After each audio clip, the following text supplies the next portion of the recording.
Di Bible kan ada ayat yang isinya itu Allah itu bukan manusia kan?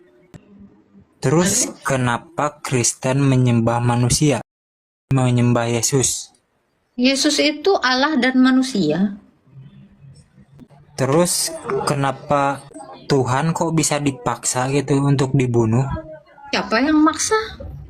Kan Yesus gak mau mati kan? Di mana Yesus kan dalilnya Yesus nggak mau mati?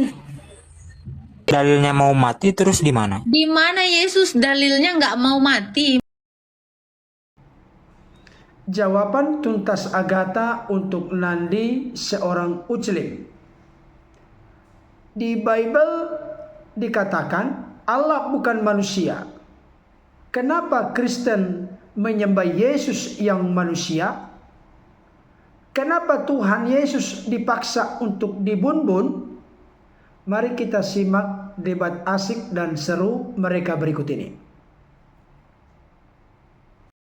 Assalamualaikum. Waalaikumsalam warahmatullah. Islam Kristen Pak? Alhamdulillah Islam. Ya, mungkin ada yang mau ditanyakan? Saya mau bertanya ya. Di Bible kan ada ayat yang isinya itu Allah itu bukan manusia kan? Terus kenapa Kristen menyembah manusia? Menyembah Yesus. Yesus itu Allah dan manusia. Kan ada manusianya, berarti Yang kami sembah keilahiannya. berarti bertentangan sama Alkitabnya dong, sama Biblenya dong. Enggak. Pertentangannya di mana? Bertentangannya kan bukan manusia. Ya memang Allah kami bukan manusia. Allah memang bukan manusia. Siapa bilang Allah manusia? Iya, hakikatnya saja beda. Ya Yesus kan ada manusianya, Kak. Loh, yang kami sembah keilahiannya yang satu di dalam Bapa. Kemanusiaannya itu sebagai imam kami yang mengantarai kami dengan Allah. Di mana salahnya? Kemanusiaannya itu sebagai nabi, kemanusiaannya itu sebagai raja. Nggak ada yang menyalahi aturan di situ. Oh, berarti tidak bertentangan ya sama Alkitabnya. Ya nggak pernah ada yang bertentangan. Terus kenapa Tuhan kok bisa dipaksa gitu untuk dibunuh? Siapa yang maksa? Disalib kan? Dipaksa itu.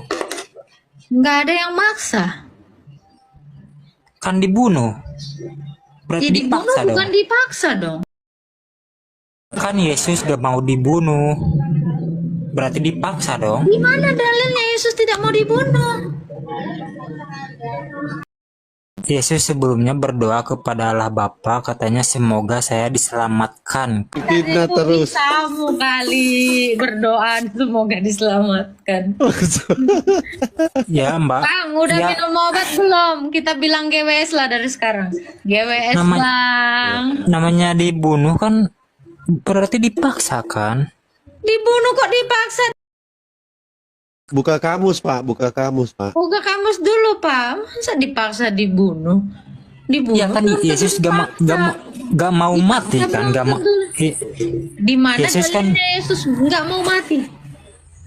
dalilnya mau mati, terus di mana? Di mana Yesus dalilnya nggak mau mati? Mana? Iya mati. Jawab ini. Di mana dalilnya Yesus mau mati? Loh kamu kok yang minta dipaksa? Di mana dalilnya dipaksa? Di mana dalilnya Yesus nggak mau mati? Lah kamu kok yang nuduh? Kamu yang fitnah ya kamu lah yang jelasin. Di mana? Tapi nggak ada narasi yang gitu kok. Oh, berarti Yesus mau dibunuh gitu. Apa? Yesus itu menggenapi semua nubuatan kok. Yesus itu bilang, bahkan dia ngasih tahu kepada murid-muridnya, 3 hari menjelang kematiannya. Sesungguhnya anak manusia akan diserahkan, akan didera, diserahkan kepada imam-imam dan didera dan akan mati dan bangkit pada hari yang ketiga. Yesus malah kasih tahu. Gimana Yesus dipaksa? Jadi Yesus dibunuh tidak ada paksaan, gitu. Nggak ada yang maksa, kenapa dipaksa? Oke. Memang lawak-lawak orang ini Pak Lando. Iya. Pertama dia bilang dipaksa. Terus dia bilang apa lagi tadi tuh? Ya. Keinginannya. Maksudnya gini. Gimana caranya? Dipaksa keinginannya. Maksudnya gini. Masa ada manusia yang mau dibunuh gitu kan? Emang kenapa kalau dia mau dibunuh? Nabi mau aja mati kok. Masa Iya, ada maksudnya- sih nabi yang mati? Kayak gitu juga kan? Iya. Emang ada manusia yang mau dibunuh gitu kan? Pertanyaan saya gitu, Bu. Ada nggak manusia yang ingin dibunuh? Nggak ada. Ya iya, berarti dipaksa kan? Enggak, belum tentu. Yesus itu mati atas kehendaknya sendiri kok. Dipaksa. Itu Gimana sih? itu yang dibunuh manusianya atau Tuhannya gitu, Bu? Tuhan itu gelar, gimana coba kamu saya misalnya saya guru nih ya, coba matikan dulu gelarku itu, nggak bisa. Ya maksudnya Yesus kan maksudnya Gelar itu Yesus nggak bisa dibunuh, yang dibunuh itu adalah keadaan sebagai manusia. Gimana sih? Coba kalau ada Yesus. guru yang mati, berarti udah nggak ada lagi guru di dunia ini, karena gelarnya yang mati. Tuhan itu gelarnya, gimana cara membunuh gelar? Tusuk gelarku. Oh, kalau Aduh, SPD ku terhapus. Tusuk. SPD ku udah dikubur. Apa-apaan?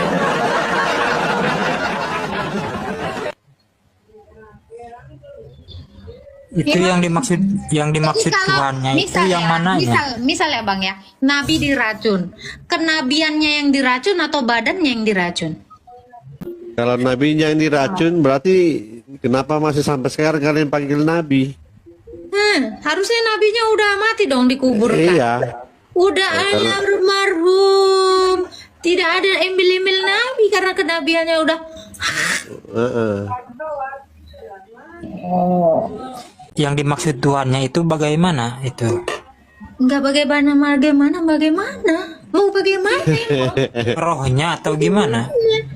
Apanya? Roh mana ada? Mana bisa roh Tuhannya, disalib? Tuhannya. Gelar nggak bisa disalib. Terus Ya kan Yesus Tuhan atau manusia Yesus itu?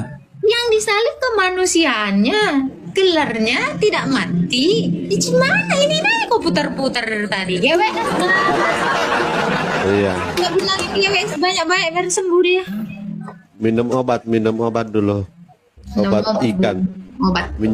Minyak ikan. Ya deh. Kristen salah ngasih gelar ya ke Yesus.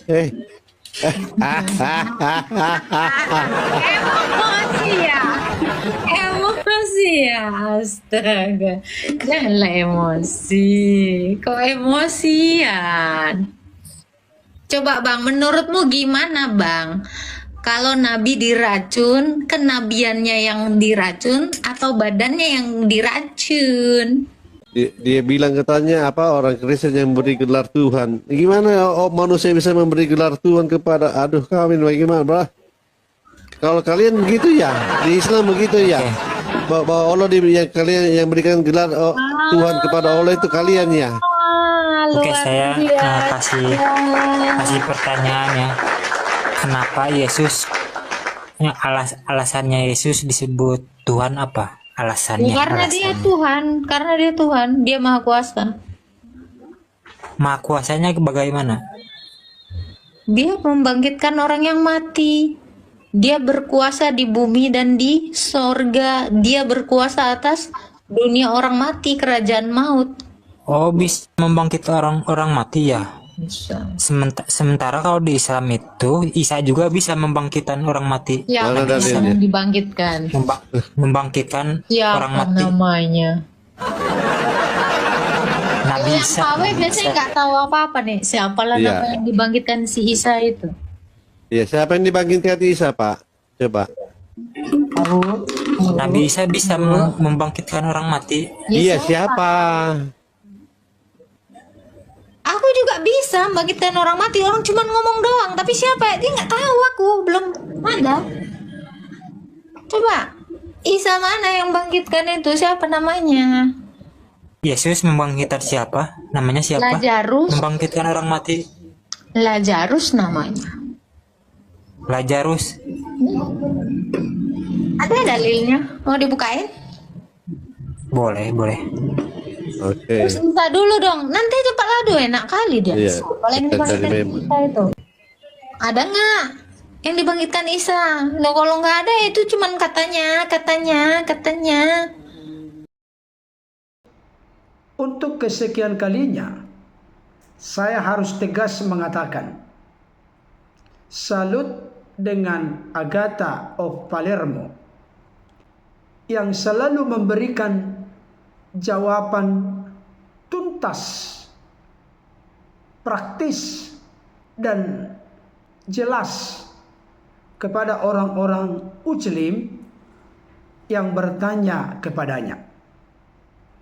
Termasuk juga di dalam video yang telah saya tunjukkan kepada Bapak Ibu Saudara.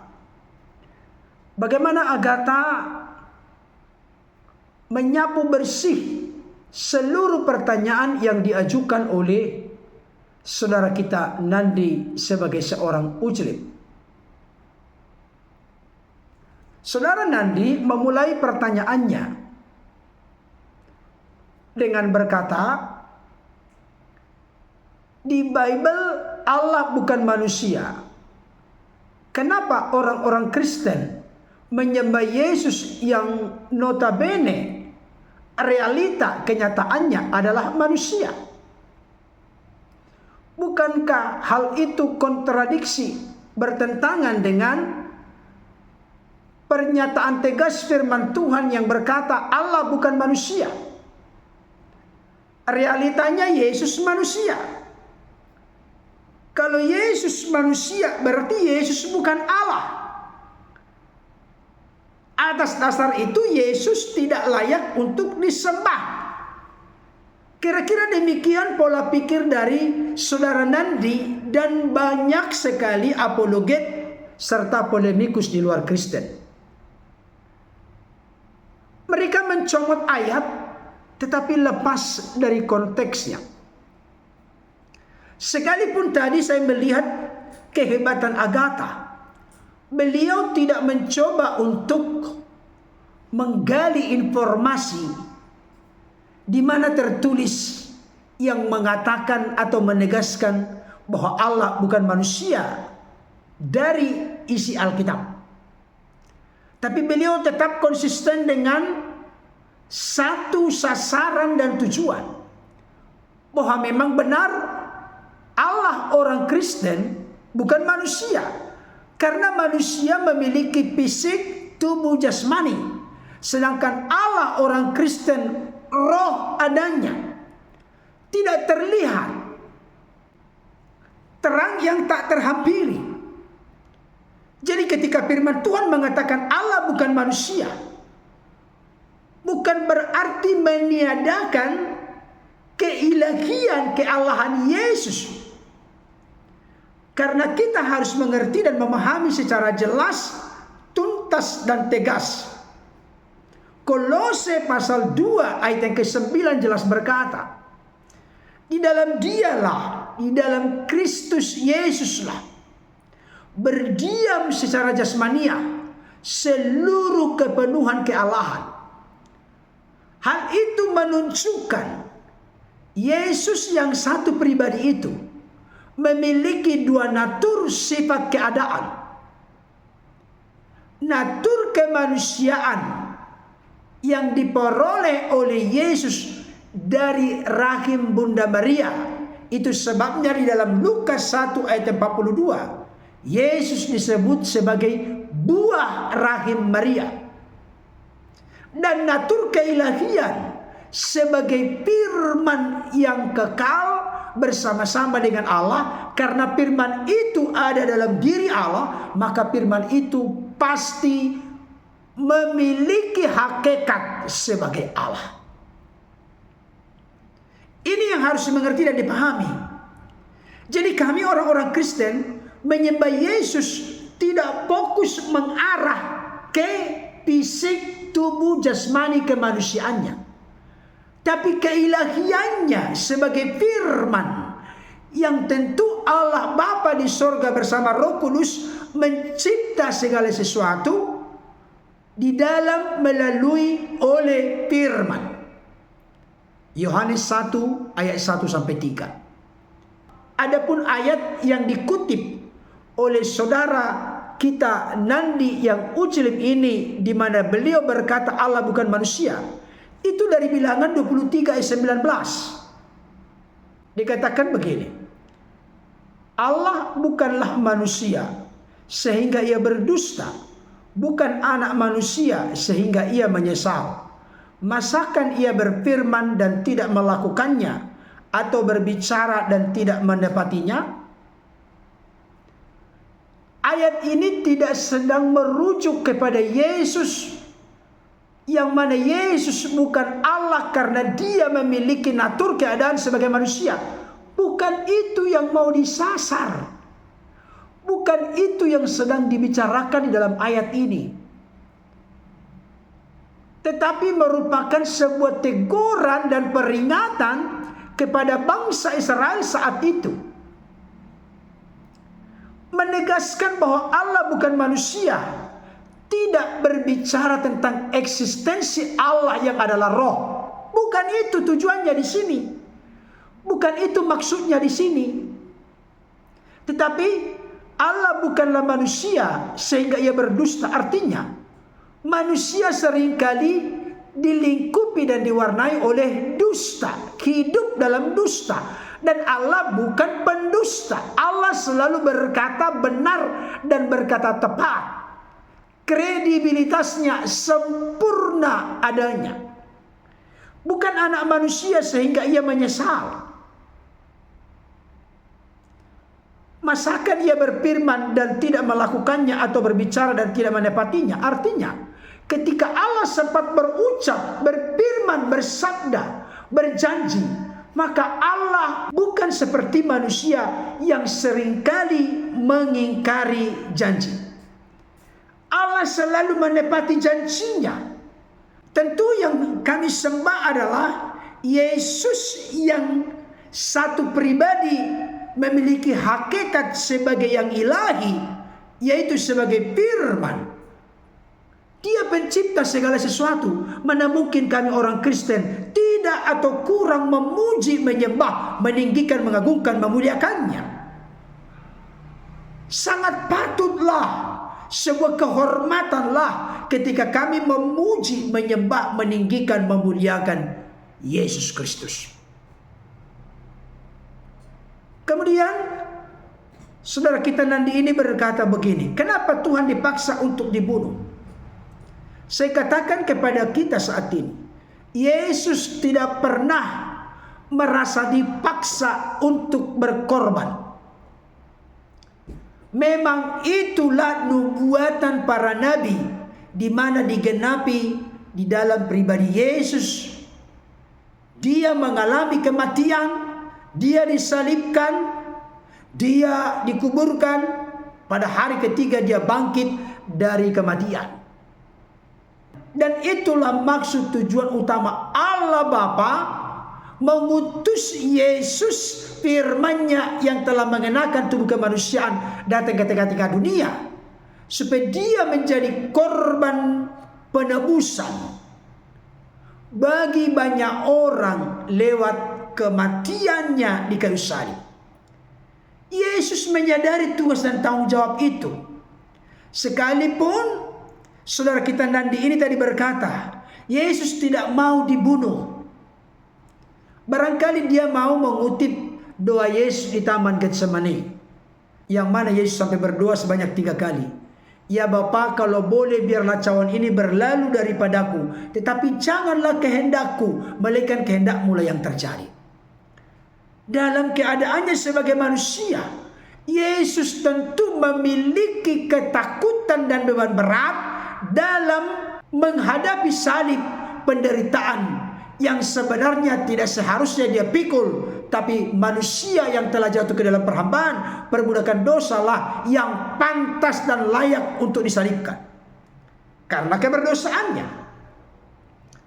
Tapi Yesus menyampaikan itu dalam keadaannya sebagai manusia. Dia punya kerinduan, tetapi dia simpulkan doa itu begitu mulia.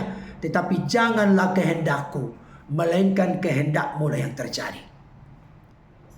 Ini doa seorang anak manusia yang diperhadapkan dengan tanggung jawab yang super berat.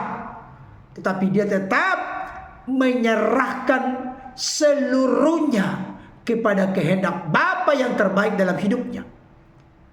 Di dalam ayat-ayat sebelumnya Yesus berkata, makananku ialah melakukan kehendak Bapa yang mengutus aku dan menyelesaikan pekerjaannya. Dan benar-benar di kayu salib Yesus berkata, tetelestai, sudah selesai. Yesus selesai mengerjakan penebusan lewat pengorbanannya di kayu salib demi keselamatan manusia yang tidak berdaya mengatasi dosa, kematian kekal, dan jeratan kuasa iblis. Kemudian saudara kita Nandi berkata begini, masa ada manusia yang mau dibunuh? Dalam pemikiran yang wajar dan manusiawi, tidak ada yang mau dibunuh. Tapi saya mau kasih tahu, Yesus itu rela berkorban, rela menyerahkan nyawanya demi kasihnya. Demikian juga dengan Allah Bapa mengutusnya, mengaruniakannya ke tengah-tengah dunia. Karena begitu besar kasihnya, supaya setiap orang yang percaya kepadanya tidak binasa, melainkan beroleh hidup yang kekal. Saya mau tanya kepada saudara Nandi, contoh, kalau anak yang kau cintai dan kasihi sedang berada dalam ketidakmampuan, ketidakberdayaan, mengatasi kesulitan, mengatasi kesusahan, beban berat dalam hidupnya, apakah Anda mau melakukan apapun demi menolong anak yang Anda cintai dan kasihi? Itulah yang sedang dilakukan oleh Allah Bapa dengan mengutus anaknya ke tengah-tengah dunia. Karena Allah Bapa sungguh-sungguh tahu dan mengerti manusia tidak bisa mengatasi dosa, kematian kekal, dan jeratan kuasa iblis hanya melalui Sang Firman yang telah nuzul turun mengenakan tubuh kemanusiaan, yang mana Dia tidak berdosa, Dia berotoritas dan berkuasa membebaskan, melepaskan manusia dari ikatan belenggu dosa, kematian kekal, dan dari jeratan kuasa iblis. Saudara dikasihi oleh Tuhan, saudara kita Nandi berkata begini, yang dibunuh manusianya Yesus atau Tuhannya? Tadi Agatha menjawab, Tuhan itu tidak mungkin, mustahil dibunuh karena Tuhan itu gelar bagi Yesus. 1 Petrus 3:18 berkata, dia yang dibunuh dalam keadaannya sebagai manusia. Jadi keadaan Yesus sebagai manusia itulah yang mengalami kematian. Bisa dibandingkan dengan Filipi pasal 2 ayat yang ke-8 dan Efesus pasal 2 ayat yang ke-15. Saudara dikasihi Tuhan, benar apa yang disampaikan oleh Agatha. Yesus tidak pernah merasa dipaksa atau terpaksa naik ke tiang salib. Tapi di dalam Filipi 2:8 jelas dikatakan, dan dalam keadaan sebagai manusia, ia telah merendahkan dirinya dan menjadi sama dengan manusia, bahkan sampai taat mati di kayu salib. Jadi dia merendahkan dirinya bukan karena dipaksa oleh orang lain, tapi karena dia ingin mengerjakan apa yang menjadi tugas yang dipercayakan Bapa kepadanya sebagai utusan ilahi yang turun dari sorga, yang keluar dan datang dari Allah.